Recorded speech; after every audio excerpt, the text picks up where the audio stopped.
Welcome to Childcare Rockstar Radio. I am your host, Chris Murray. Childcare leaders around the globe are breaking through challenges, leading the way in innovation, testing new best practices, and impacting children and families in a much more powerful and positive way than ever before. Each week, join me for interviews with early childhood leaders and experts that will leave you inspired to become the next childcare rockstar. Now, let's go. This is Childcare Rockstar Radio, episode 98, featuring Lori Buxton. Welcome back to the podcast, everybody. This is Chris, your host, and I'm thrilled to have you here on episode 98. We are counting down quickly to the magic 100, and I'm excited to announce, I'm going to tease you one more episode. And next week, on episode 99, I will give you a preview of an amazing female entrepreneur rock star that we are proud to feature on our very, very special episode 100 of Childcare Rockstar Radio. Today's episode is also featuring an incredible female educator and the managing director of the Association for Early Learning Leaders, Miss Lori Buxton. And Lori is so much fun. She's such a spitfire. She's so knowledgeable. She's so passionate about leadership and culture. And I can't wait for you to spend time with us here on the podcast. Right now, here coming up, let me tell you a little bit about what you're going to learn. And before we do that, I'd like to thank my friends over at growyourcenter.com, our sister company to the Childcare Success Company. It's our digital marketing agency over at growyourcenter.com with Bruce and Friends. They are a sponsor of this episode of Childcare Rockstar Radio. Grow Your Center is the only marketing agency that's 100% dedicated to our childcare industry. And if you're ready to finally fill your enrollment with an incredible wait list, amazing social media, and get on top of Google, then visit them today. Do not delay at growyourcenter.com. They offer an easy, proven, and affordable way to finally get Facebook and Instagram working for you, as well as world-class, beautiful websites. And they are built from the ground up just for childcare centers and preschools. So again, go to growyourcenter.com and get on Bruce's calendar to learn more. We are so excited for today's episode here with Lori Buxton. And before I tell you about her, I want to just shout out to Cindy Alexander on my team and to Carlo from the Philippines on my team, and all of the rest of our marketing crew inside the Childcare Success Company, because we just finished the largest and most successful promotion of our 11-year history with almost 1,400 people on our 6 figures in 7 days challenge. And thank you to you if you were part of that. And now we are in the midst of training 100 folks who came in from that challenge to be with us during our 6-week intensive. It's the Student and Staff Attraction Boot Camp. It's a brand new program, and we are holding your hand all the way through to build out your hiring funnels and your enrollment funnel. And if you have no idea what that means, it's okay. That's why we built this course. So we're going to be doing it. We're doing it right now. It's a closed group, and we can't bring anybody else into the program. But when we open it again later this spring or summer, and we do another boot camp, we will invite you to come in with us if you missed it this time around. Just an incredible level of engagement on this challenge that we did. It was a 7-day challenge, and we had hundreds of people picking up between 3 and 30 enrollments and celebrating their wins in a very short amount of time, driving 6 figures plus of revenue to their school in just a week. And so blessed to be able to do that so that we can help you guys through this very difficult season and be as abundant and highest enrollment as you can be, and growing your enrollment and growing your staff and your culture and your leadership and finally getting that new curriculum or that playground equipment and whatever else your dreams that you desire in this life and in your profession. And so that's what we're here to do. So thank you again to everybody that participated in the challenge and who said yes to being in the boot camp with us. And we also got close to 20 folks coming into long-term coaching with us for the year inside the Child Care Success Academy, the world's largest business coaching program for early learning businesses, child cares and preschools. And if you missed that, and you've been listening to the podcast for a long time, and you may be curious to know more about what goes on behind the closed doors of the Academy and how it feels to be coached by a world-class team of coaches, then I look forward to learning more about you. And you can do that, and you can actually just go apply at childcaresuccess.com/academy-application and see if it's for you. And there's no obligation to that. And you can come on in to our coaching team's calendar and get on a call and discover more about coaching with me and us for the year in a tribe of 260, 270, and driving towards 300 childcare organizations in the Academy. It's an incredible, incredible thing. childcaresuccess.com/academy-application. Easy peasy. So I hope to see you inside of that. Lori Buxton. Incredible lady. My goodness. Let me tell you a little bit more about Lori. Lori Buxton. You can find her on LinkedIn. You can find her at earlylearningleaders.org. She does a weekly small talk where they hop on a Zoom and they talk issues, she and my buddy Ron McGuckin. And Lori has been involved in early care and education since 1995. She has served children and their families on many levels, including classroom teacher, program director, executive administrator, and training specialist. She's a dynamic speaker who encourages, inspires, challenges, and equips, and whose heart is deeply committed to supporting leaders who serve young children and their families. And she's the managing director of Aell, and she speaks and trains regularly, regionally and nationally, and has served on many early education committees and so forth. So you got to get to know Lori better. She's a hoot. She has a lot of writer-downers, a lot of cool quotes, and we talk about culture. We talk about taking ownership as the owner or executive director of your school and trickle-down leadership. What does that mean? We talk about how to get a handle on organizing your life and your time, and many of you need help with this. And she talks about how she takes clarity breaks. She calls them reflection blocks on her calendar. And talking about the experience of a school, not just the bells and whistles environment of the preschool that makes it truly special. So it's experience, not environment. Love that. And she gives some amazing resources as well, things that we can read and have in our success library that will impact us for years to come and our teams. So this is a not to be missed episode right here at Childcare Rockstar Radio, episode 98 with Lori Buxton. Enjoy. Welcome back to the podcast, everybody. This is Chris Murray, your host, and I am so thrilled and excited to bring to you today Miss Lori Buxton. Lori, how are you?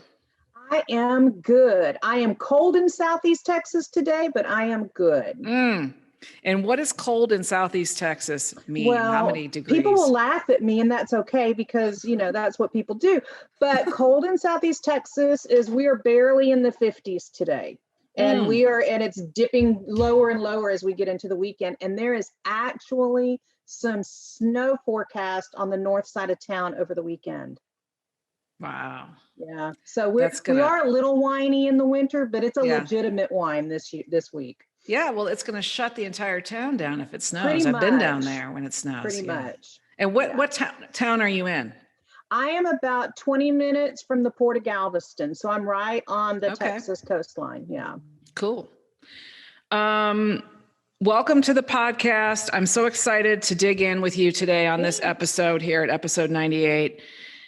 Tell us a little bit about the background of your journey in early education. And I know we could probably spend the whole hour answering that question, but give us some highlights. Right. So the Reader's Digest version is that I came into this on the heels of a very difficult divorce. I was becoming a single mom of 2 young children. And I had, in that season of my life, had kind of stepped away from corporate America and was, at home with my kids a good bit. I was substitute teaching in the school district where we lived and was really highly focused on kind of that season of being a mom. And then when the world turned upside down, I came back home to Texas. I was living out of state.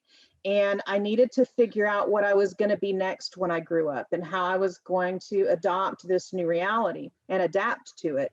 And one of my younger sisters was an assistant director in a franchise or a corporate child care center, close to where my hometown is. And I took the job because A, it was a job, and B, they gave me enough of a discount and break on childcare that I could afford to have the job and have childcare. I mean, it was a totally financial survival decision, and I did not have any intention of staying. And then my broken heart landed in a 3-year-old classroom and found unconditional love and acceptance and joy and fun. Oh my gosh, so much fun. Yeah. And I discovered what I never knew that I wanted to be when I grew up. It was a wonderful journey. And, when you're a leader, those qualities and those drivers are in place kind of wherever you are. And so, I did my season in the classroom and I loved it and still love the classroom. But you do what you do when you're a leader and you evolve and you grow. And so I worked my way up literally all the way through the ranks and have worn every hat, every apron, every t-shirt known to man in a variety of sizes to get where I am today. And I'm so excited about the work we do and my role in it. That's awesome.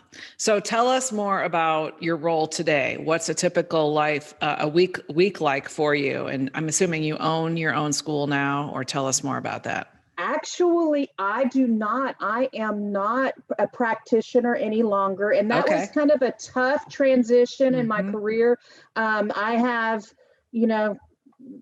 the sense of humor of life is that I turned out to have a compromised immune system. That's something I was born with.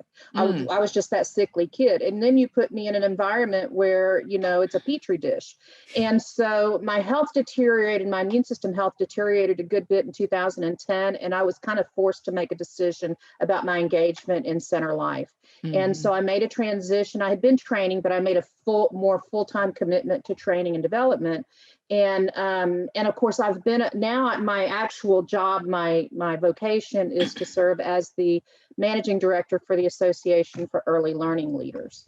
And I showed up first as a new director 125 years ago at a conference, and then, started to volunteer and get involved.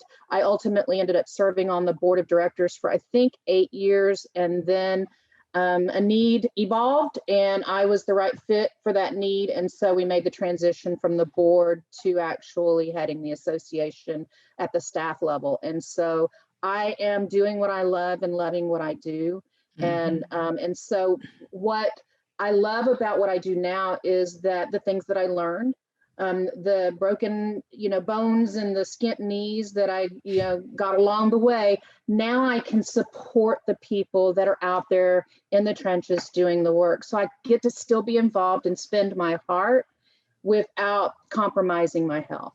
And I think that you and I met back in 2011 or 2012 at a AELL, formerly NACCP conference. I'm wanting to say it was the Phoenix one. I think it was at Talking Sticks. Yes. Yeah. Talking Sticks. Yes. We found, we're still not sure whether it was Chris Angel or Rick Springfield that was walking through the hallways of that place. And oh my God. Oh yeah. We were headed to the elevator and we got shut down by the big burly bodyguard. Yeah. shut down. Yeah. Well, if I had known that possibly my child heartthrob of my teenage heartthrob was Rick Springfield. Oh my God. He was everything. I wrote him letters. I was a huge fangirl. So if I had known that, would have ended up in jail. So I probably shared an elevator with him and I didn't even know. No, I know. Just kidding. Because of the body pretty, I must say. Yeah, very, very cool. That could have been Chris Angel. Did not know that. Very, very cool. Good. Yeah. That's a good fun fact. I love that. Yeah. Tell us more about your home and personal life. What you got going on in Southeast Texas? So I am very happily married to a wonderful man named Mark. We actually just celebrated our 16th wedding anniversary on New Year's Eve. And we have a just wonderful blended family, found each other a little later in our lives. And our blended family blessed us with 4 children between us. And now we share 7 grandchildren. And so our life is busy and it's full of fun. Our favorite thing ever is to fish. That is our thing together. We love to fish together. We do water together. That's our thing. If you can't find us, look for us on the water somewhere. Right. And that's our thing. And he's a business owner, so we really kind of understand each other's worlds really well and are very supportive of one another. And we love to cruise, and we live 20 minutes from the cruise port, so life is kind of good as soon as cruising resumes. Yes, absolutely. Super fun. I have several cruisers on my team, including Tamina. And, Tamina's my buddy. Oh yes, and Donna Jensen too. Oh yeah, is a big cruiser. Yeah. So that's super fun. I was on a Chris Murray cruise. I did it one time. I know Tim the trainer does cruises. I talked to him about that. Yeah, I train on a lot of his cruises. Yeah. But then when I did mine, I was with Vernon Mason, and we were down in the bottom of the ship in the conference space of the cruise ship. And we were losing our footing like this. Oh, yeah. And then I actually tossed my cookies during that lovely session. Oh, that's a special experience. That was great. Yeah. I'm sure the people that were on the cruise were like, that's lovely. So anyways, not my finest moment, Lori. Well, they come, they go. So I may or may not see you on a Tim the Trainer cruise. So that's okay. In the future. That's okay. Yeah. So let's talk about with your role at Aell, I want to talk about some of the trends that you have seen. We've been through this crazy year through the pandemic, and you have been there like fully. You and Ron are doing these really great small talk every single week, and like happy hour with Ron and Lori. So much fun. And then also, though, you were with that, folks were just devastated in this childcare industry. We've been helping them stay afloat and try to get through, manage all of this crisis. So correct. Now what are you seeing? Like, what's the landscape now that we're into 2021? What are some of the things or the trends that you're seeing? Are you working with people that are starting to kind of come through it, or what are kind of some things you're seeing? I think there's probably, we're on a fence right now, or standing in the middle of the bridge, whatever visualization makes the most sense for you, because I think we still have, we still are very entrenched in the climate of 2020. As much as I would have loved to have seen a light switch or a page turn where the world suddenly changed, it didn't. And we still are facing a lot of the challenges that we were facing on December 31st, today on January 7th. And so those realities are still in existence, but I think the shift that I'm seeing is that there is light at the end of the tunnel. I think we spent a lot of our time in 2020 not being able to find the hope and the promise of what life is going to be on the other side of this, and I think that finally people are starting to see, okay, the end's not going to come quickly. But it's coming. And as long as you have that little bit of light that you can focus on, it really helps to keep you putting one foot in front of the other. And I think that's been very important. And I think that's been a big part of all of our messages, all yours, mine, Tim's, Ron's, that, to keep your eye on the prize, don't get stuck because stuck stinks. And so, we want to make sure that we're continuing to move forward. I think the other trend that I'm seeing, and it's not even, I don't know that I would call it a trend, but I think that it's an awareness that we need to have, is that with the abatement of the crisis of the pandemic and a return to stability, I don't even like using the word normal anymore. I really am using the word stable, because I don't know what normal is or isn't going to be after this. But as stability returns, I think that it's really important for us to evaluate what we learned, and make sure that we don't default back to things that really weren't working in truth and in transparency. They weren't best practices, or we weren't getting best outcomes. And take the things that we learned that, made us better, that made us stronger, and keep those things, get rid of the thing. I'm Texas girl. I'm telling you, I've got sayings for days. But what I love to say is that you chew up the meat and you spit out the bones. Keep the things that made you better, that elevated, that evolved in your program and your leadership. Mm-hmm. Get rid of the things that you need to get rid of and move forward. Yeah. And that's really my message a lot going into 21 is learn and grow. Learn and grow, because you don't want to go back down that road again. Yes, absolutely.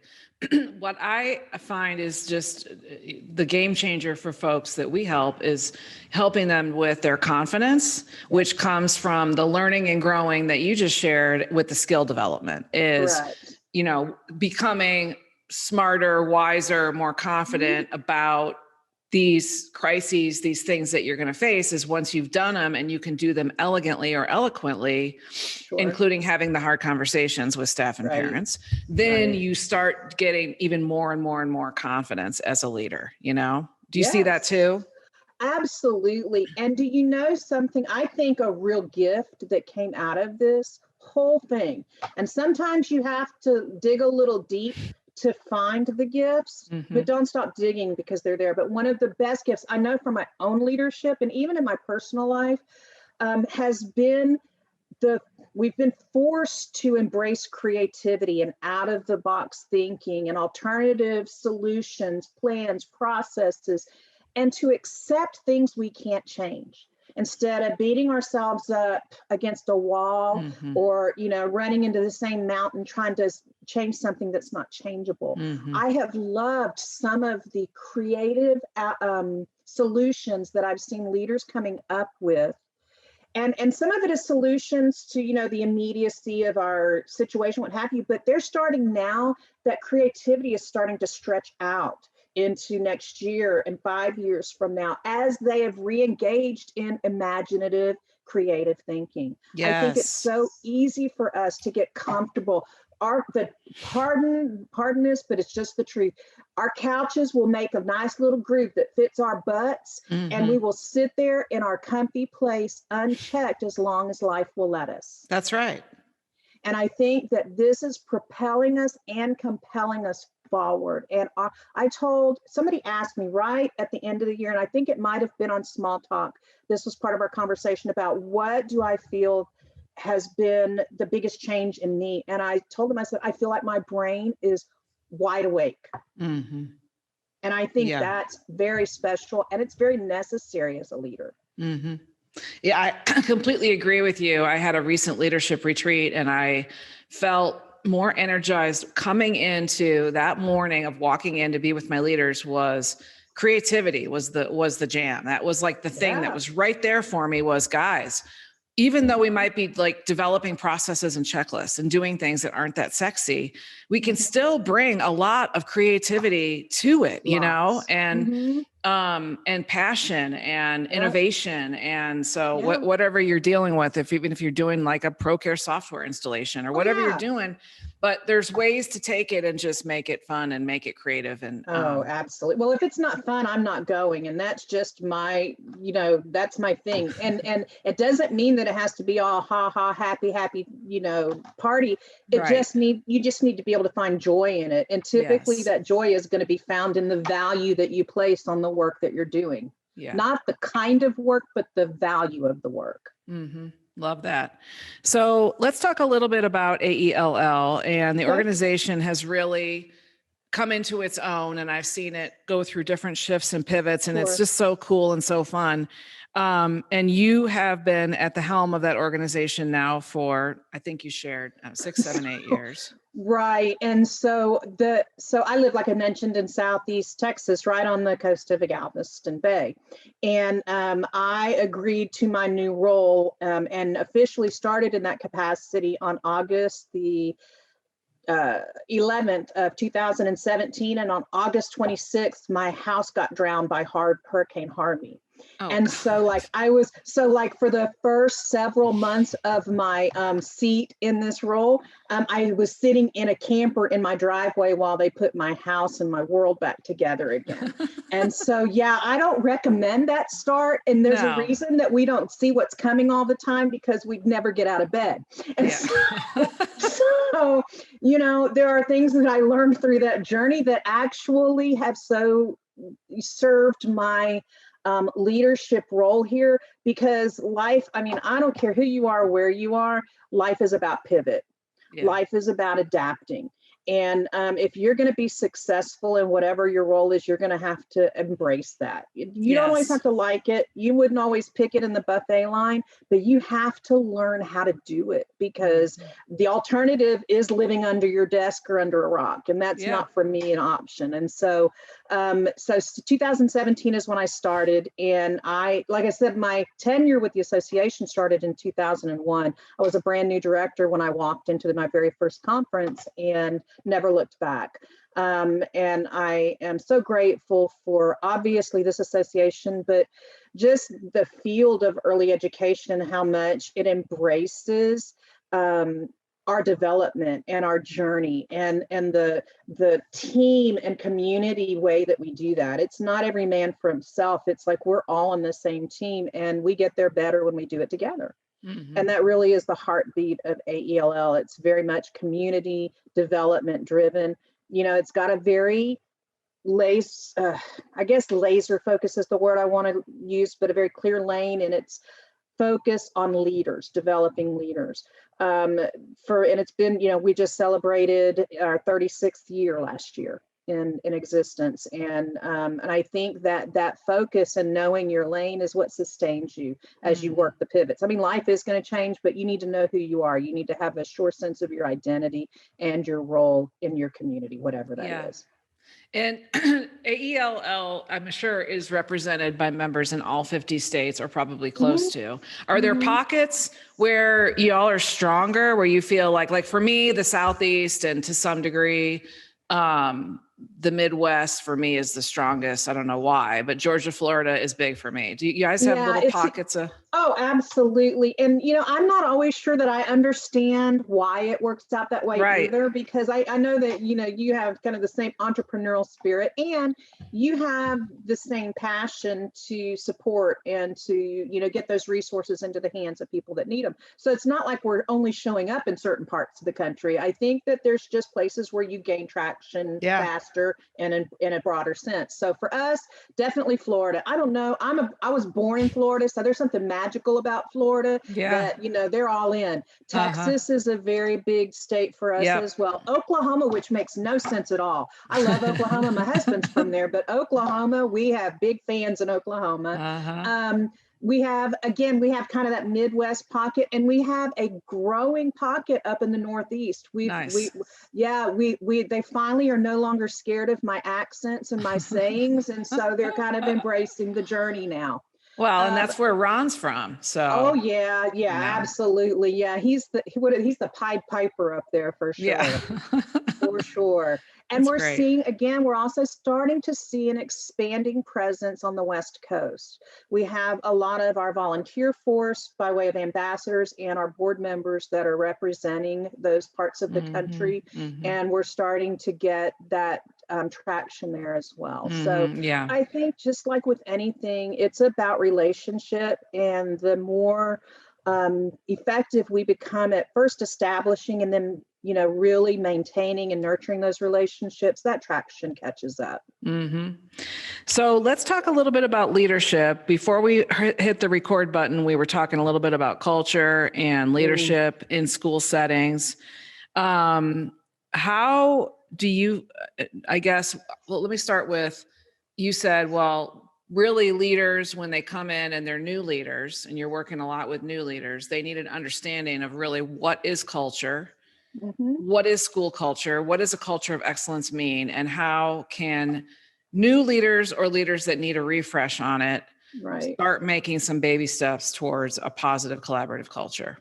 Right.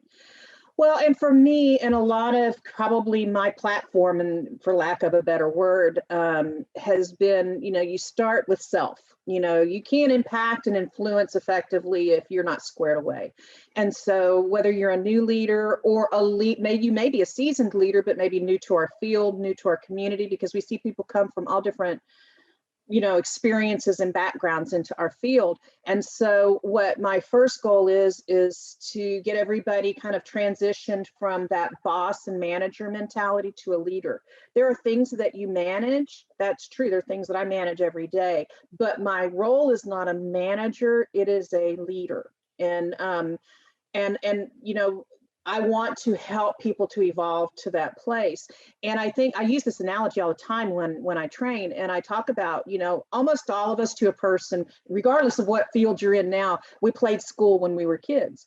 And, I said, okay, when you were playing school, when you were a child, did you want to be the student or did you want to be the teacher? I said, to a person, everybody saying, oh, I wanted to be the teacher. I said, okay, now, did you want to be the teacher because you had great wisdom and knowledge that you wanted to impart to these people you care so much about? Or did you just want to boss them around all day?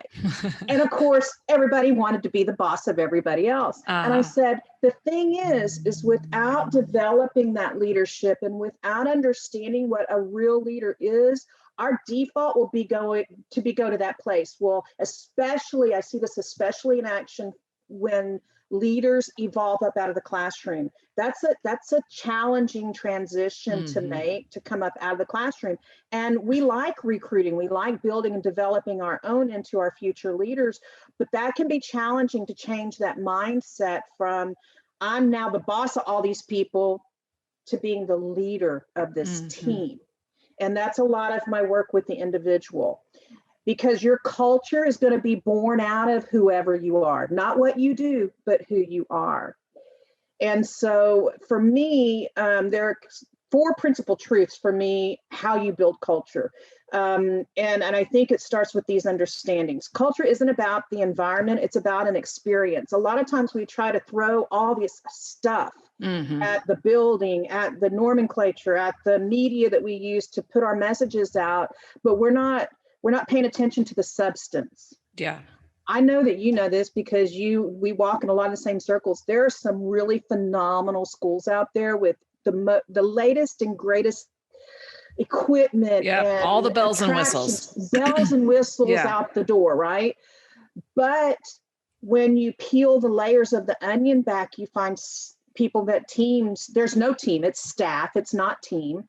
And they're not happy. There's backbiting. I literally got called in to a program in Houston 2 years ago by licensing recommended that they bring me in because the atmosphere of that program had deteriorated such that the staff members were calling licensing on each other every single day. And this building, the facility was state of the art. It was everything I would have ever wanted in a program. But the substance of the program was completely annihilated. Broken. Yeah, exactly. And so that culture is not about an environment. It's not about how much money you can spend. It's about the experience that every person that engages, every stakeholder has from top to bottom. The other thing is that, again, it's not about the stuff, it's about the people. Your focus, the stuff should support what the people do, not the other way around. And I think that it's really important to understand that your culture, regardless of what you say it is, it will be proven out and borne out through your characters and values as a leader, and the character and values that people see at play, at work, in the classrooms, in the kitchen, in the grocery store, at the Walmart, on Facebook, on Instagram and Twitter. Yeah. your culture is going to reveal itself. You won't ever have to say, it's kind of, you've heard that saying, leaders don't have to tell you they're leaders. Real leaders don't have to tell you. They don't need a business card or a name tag. You know them by the fruit of their work. And the same thing is true of your culture. It really is about who you are, not what you do. And so when I get called in to say, Lori, things are a mess, I'm not going into classrooms looking for problems. I'm not going through files. I'm getting the mirror out. And I say, okay, let's talk about this. Yeah. So let's dive into that. Getting the mirror out, taking ownership for the culture that is set is based on the behavior and how the leader's showing up every day. Right.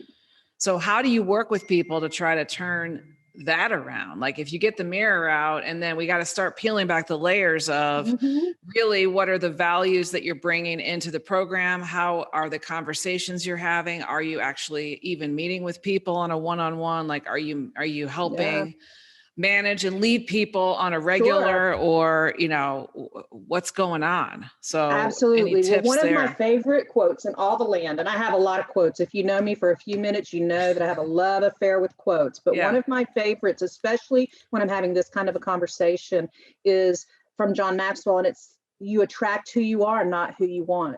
And so if I have a leader that is telling me that the wheels are coming off the bus and the attitudes are in the toilet and,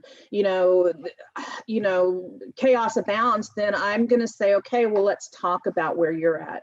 Let's talk about where your heart space is at. And let's talk about where your head space is at, because those are very important. Who are you when you walk in the door? Who are you when you leave at the end of the day?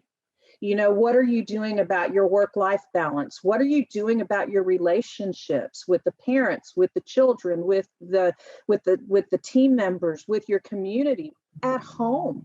What is your state of being in all of this? Because again, you can't evolve, your team cannot evolve any further than your leadership does. You set the ceiling, you set the cap. And so that mirror is about, okay, before we talk about where everybody else is, let's talk about where I am, and I'm very transparent.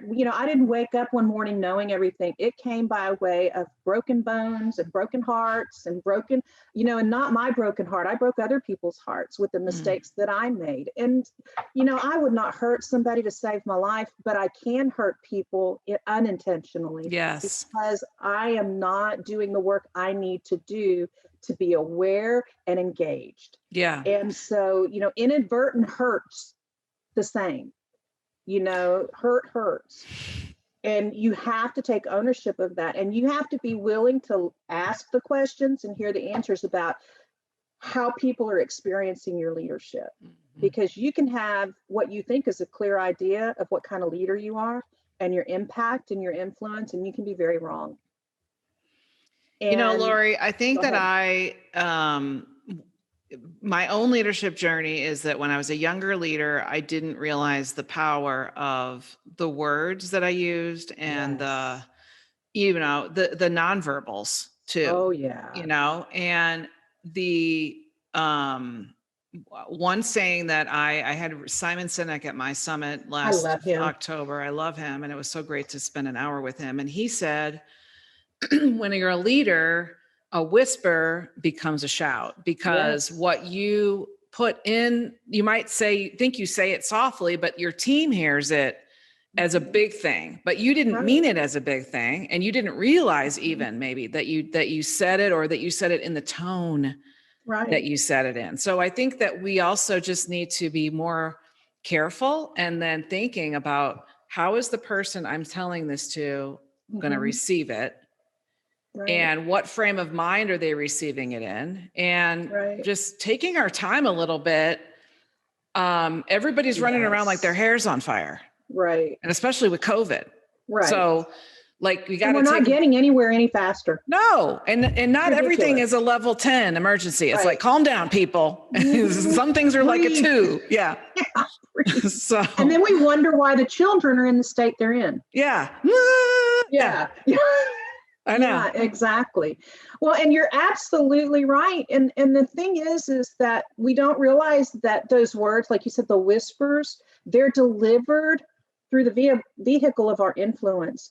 And the larger your influence field is, the louder the message becomes. And that can be a good thing that empowers and gives life, and it can be a destructive thing that tears people down.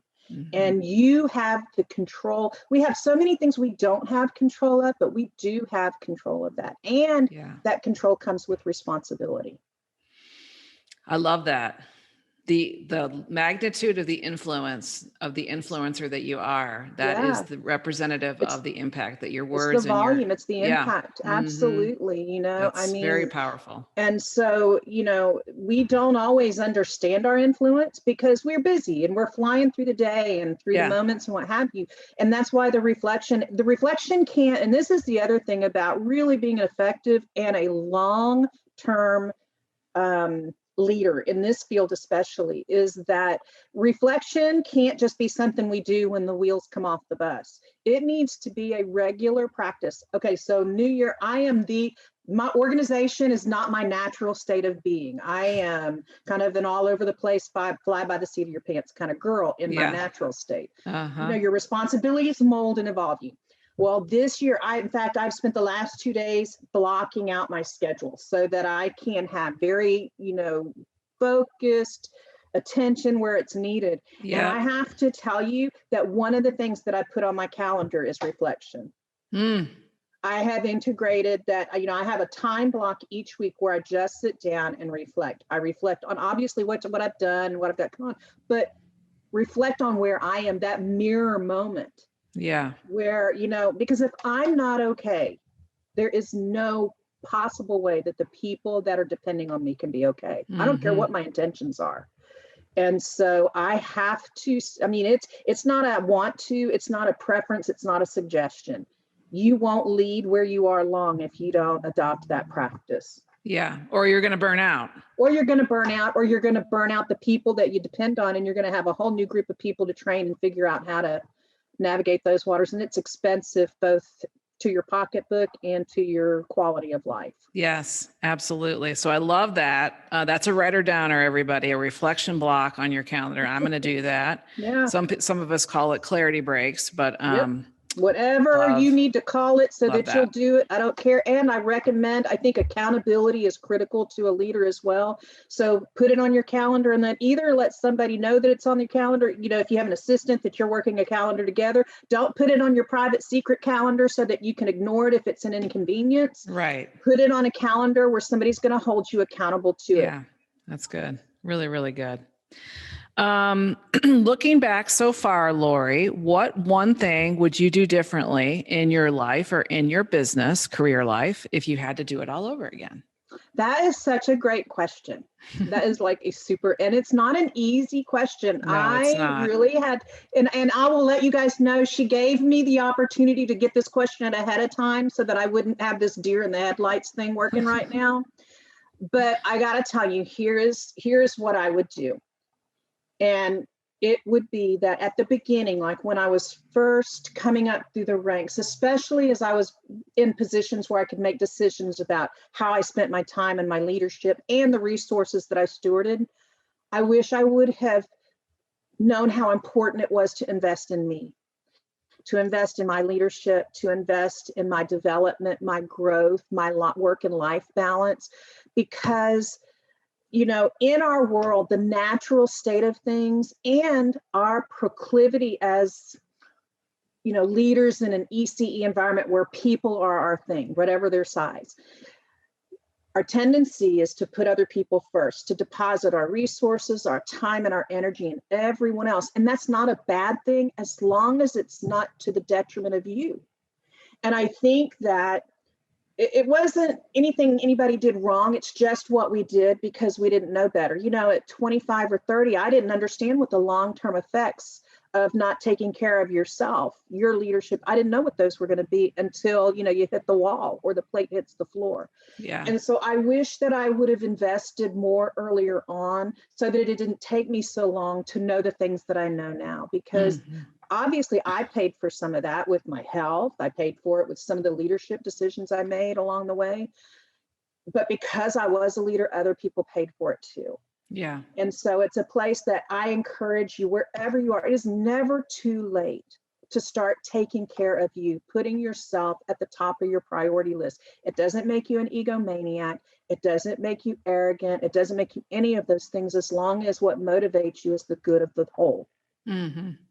And so that's what I wish that I knew then, to put into practice as a young leader. Right.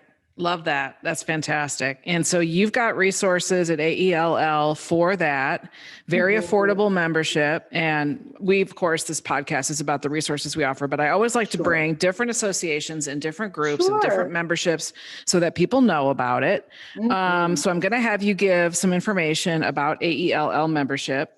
But before we go there, tell us a little bit about some either books, podcast resources, anything that you're into right now, or things that are foundational that you love that you'd like to share.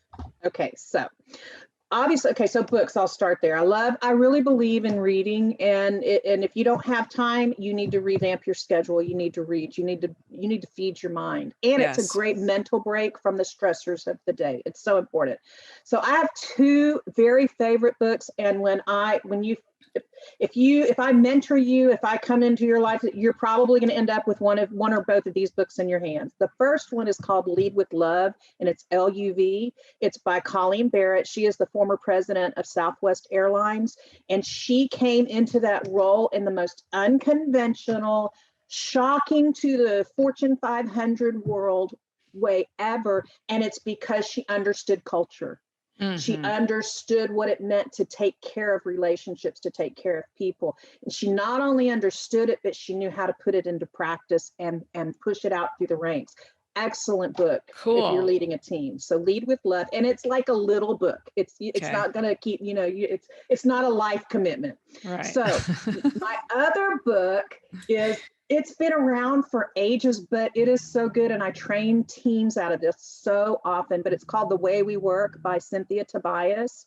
Okay. And it really takes you on the journey of how to help people that don't see the world the same way, that don't understand and process and order the same way, how to put them in a team where they can operate in unity. And it's not about making rules and regulations and you have to because we gotta. It's about understanding who they are so that you can appropriately place them within the tapestry of your team. Wow. It's respecting their differences. It's respecting and understanding what is hardwired and what is not, because as leaders, we can really we could go to seed on things that are not changeable and then abandon the things that we can impact and influence. Right. And so it really seats the leader and the team in the right place to not only understand, but respect the differences and appreciate the differences and how they thread together to make the whole team work. And it's fun. It's so fun. It's an illuminating read. So get it. Cool. I'll definitely check that out. Those are both great. Yeah. So those are my two favorite books. I mean, I have 100, but those are my tops, right? Yeah. Where if you're looking for impact and a difference in the way you lead or the way that your team works. Podcast, obviously, Chris Murray, everything, because you're awesome and you know awesome people and you're generous. Here's the thing is it's wonderful to be awesome and have this, but the generosity with which you share them is what communicates to my heart. Thank you for that. You're welcome. And then of course I invite everybody to join Ron and I on the crazy journey called Small Talk. Yes. Our description of our time together is it's like Kelly and Ryan with less attractive and talented hosts. It's like when you need to just take a minute to unplug from the insanity of life. Yeah. There is fun in it. We do address the topics of the day and what's going on, both in the EC world and in the world at large and how it impacts us. But it's also about taking a deep breath. This was birthed right when COVID exploded. And, we felt so deeply that we needed to find a way to stay connected and supporting our community. And so we had no idea it could have I think our plan was to go through June 1st. We thought it would all be over by June 1st. Yeah. And you know how that worked out for us all. And now it's we have people that come and go. It's at noon on Tuesdays, and it is a lot of fun. And it's heart-driven, knowledge-driven, and love-driven. And so if you haven't come along. It's so fun journey. It is. It's a crazy. Yeah, it's a crazy town. A lot of my favorite people are hanging out with y'all, and you guys are so fun. And I love you and Ron. And I actually, on my 2020 review of my podcast episode that just came out, I shared that you're saying June, I was thinking, oh, this whole COVID thing will be over in like 60 days. Like it's just going to blow through our world. We're all going to get exposed and we'll be fine. And it's going to go into I don't know what I was thinking. And then Ron, I heard Ron on a webinar and he goes, well, it's going to be with us for, I think, a long time. And we're going to have a big spike at the end of the year. And maybe it might be like an 18-month. And I was like, he doesn't know anything. He's a lawyer. Like he doesn't. What? I'm like, Ron, don't quit scaring people, Ron McGuckin. Oh, and he is partnered with Pollyanna from Texas. Okay. And so I'm like, Ron, stop it. I'm right there. I know. I'm like, he's so funny. And he's like, Lori, it's real. And I'm like, but you're killing the people. Yeah, exactly. You're killing us. Then it turns out that he's right, you know, and I hate when that happens. Because I have to hear about it over and over again. So yeah. It's good. Yeah, we are the most unlikely duo, but it works. And I absolutely adore him despite himself. Yes, I do too. I got the very fine pleasure of having dinner with him when he came to one of our recent academy. We had a blast. We had a really good time. So I want to hang out with him again. So how can people find out more about Aell membership? So everything Aell, membership, events, webinars, all that fun stuff, and resources can be found at earlylearningleaders.org. We like alliteration around my part of the world, apparently. So earlylearningleaders.org, and it's very easy to find and navigate. And I am probably more accessible than it is healthy to be, but you can always email me at Lori, it's Lori, at earlylearningleaders.org. And either myself or my team will connect with you and we'll get you wherever it is that you need to go. The membership is $115 a year. It is not, you won't even miss it. Right. But you will, the resources and the access are really meaningful, and it's evolving. It's continuing to grow as we continue, the needs change and evolve. So, you know, that's our heartbeat, is to be kind of the foundation and the supporters of everything that you guys are doing out there, because, you know, I really don't believe in competition. I feel like there are options out there, and our role and our goal is to be the right option for the people that walk through our doors. And I feel like, you know, I love that there's Chris Murray, and I love that there's Aell, and I love that there are all these other organizations that their focus is to make what you do not just possible, but to make it excellent, to support your long-term journey in our field. And so whoever, you know, reach out to us, don't hesitate. We're there for you. Yeah, we all stand for excellence. We all stand for love and support and community and good vibes. And it's really, really good. I love it. And so you guys also do conferences. Yes, we do. And hopefully it'll be in person again one of these days. Yeah, we are planning. You know what? I made an executive decision. I don't know who was listening, but we're planning our game plan. We shifted again, pivoting and shifting. I'm going to get a t-shirt that just says pivot shift. But we pivoted again, and we moved our April conference to June in Orlando, which, you know, who doesn't like to be in Orlando in any time of the year? Yes. And we're right across from Disney Springs. It's a beautiful venue that we return to every year in Orlando, or not every year, but every time we go to Orlando. And it's June. I've got so many dates. It's June 16th through the 19th. I had to stop and think about it. Cool. I'm planning 25 years in the future right now, so I have to stop and think about where I am currently. And I just made an executive decision that we're going to be okay. But just in the event we're not, we are also doing a companion virtual experience for that conference. If, you know, members of our audience and people that want to be a part just don't feel like it's safe, or they have, you know, specific situations that would prohibit them from being part of it. So we just don't want that to be something that keeps you away. So we'll find a way for you to join us. us, whether you do it on screen or you do it in Orlando. We'll be together. And we're doing the same thing with all of our Yeah. quarterly membership events. We're doing a hybrid model as well. I think that's going to be what we're all doing moving forward. Mm-hmm. Yeah. Absolutely. So, Well, Lori Buxton, this has been awesome. Episode 98 of Childcare Rockstar Radio. I've loved having you on. Great content, great little nuggets of gold that you were dripping on us today. I hope so. Thank you so much. And let's go continue this journey. Let's do it. Yeah. Let's do it. Thank you. Take care. You too. God bless, honey. God bless. Bye-bye. Bye.